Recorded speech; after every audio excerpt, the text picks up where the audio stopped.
J'ai l'impression que c'est un petit peu plus facile en Angleterre. Tout ce qui est intelligence artificielle, etc., c'est pris un peu plus à bras ouverts, je pense, qu'en France, où on reste un petit peu plus critique. La différence est en train un petit peu de changer, je pense. Et concernant les intelligences, en tout cas, j'étais chercheuse, donc je peux parler de l'image des chercheurs. J'ai l'impression qu'en Angleterre, il y avait une bien meilleure image des chercheurs qu'en France. En France, un chercheur, c'est vu comme un peu quelqu'un qui traîne dans son labo, mais qui ne sert pas forcément à grand-chose. Alors qu'en Angleterre, ils savent un peu plus ce que les gens font dans les labos et l'intérêt. Effectivement, l'intelligence artificielle a à apprendre des neurosciences, mais les neurosciences ont également à apprendre de l'intelligence artificielle, dans le sens où on n'a pas de cerveau à disposition.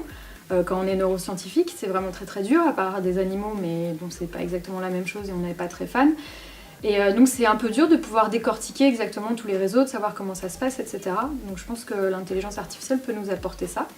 Et par contre les neurosciences, c'est vrai qu'un cerveau c'est quand même magnifique, la plasticité, la façon qu'il a de se refabriquer, de tout seul apprendre certaines choses, de tout seul décider d'apprendre, de stocker certaines mémoires par exemple ailleurs quand on stocke la mémoire dans l'hippocampe et quand il y a un hippocampe défaillant, l'autre se met à prendre le relais.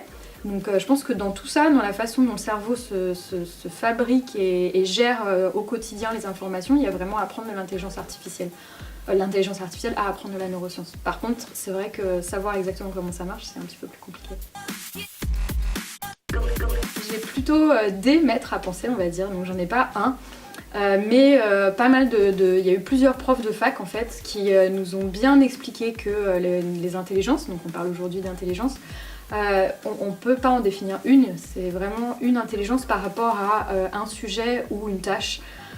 Et que je peux être très intelligente sur un sujet et que à côté quelqu'un peut être beaucoup plus intelligent que moi sur un autre sujet. Donc il n'y a pas d'intelligence vraiment universelle, ça va être plus des intelligences de tâches. Et c'est pareil pour les animaux, c'est pas parce que des animaux ne savent pas grimper aux arbres par exemple qu'ils sont moins intelligents ou qu'ils marchent pas sur deux pattes, et qu'il faut vraiment voir l'intelligence comme quelque chose de subjectif et par rapport à une tâche ou par rapport à un sujet.